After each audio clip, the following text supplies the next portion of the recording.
சிங்கம்புணரி அருகே பிரான்மலையில் உள்ள ஸ்ரீ வடுக பைரவர் சாமி ஜெயந்தன் பூஜை விழாவை முன்னிட்டு மதகுப்பட்டி கிராமத்தார்கள் மற்றும் பக்தர்கள் ஆயிரக்கணக்கானோர் பால்குடம் எடுத்து வழிபட்டனர். ஸ்பான்சர்ட் பை ஸ்ரீ சாரதா நிகேதன் மகளிர் கல்லூரி.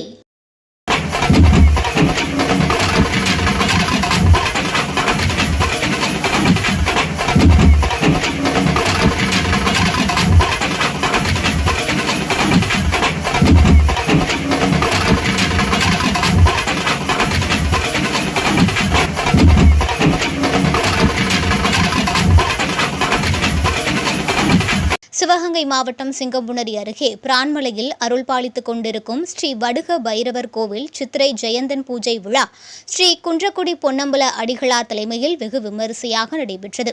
இத்திருவிழாவில் விவசாயம் செழிக்கவும் உலக மக்கள் நன்மை வேண்டியும் மதகுப்பட்டி மற்றும் சுற்றுப்புற கிராமத்தார்கள் ஏராளமானோர் பால்குடம் எடுத்தும் மற்றும் குழந்தை பாக்கியம் கிடைக்க கரும்பு தொட்டில் எடுத்தும் வீட்டில் வளர்க்கப்படும் ஆடு மாடு கால்நடைகள் நலமுடன் இருக்க மண்ணிலால் செய்யப்பட்ட மாடு ஆடு பொம்மைகள் எடுத்து ஊர்வலமாக வந்து பிரான்மலையில் உள்ள ஸ்ரீ வடுக பைரவர் சுவாமிக்கு அபிஷேகம் செய்தும் ஆடு மாடு பொம்மைகளை காணிக்கையாக செலுத்தியும் வழிபட்டனர்.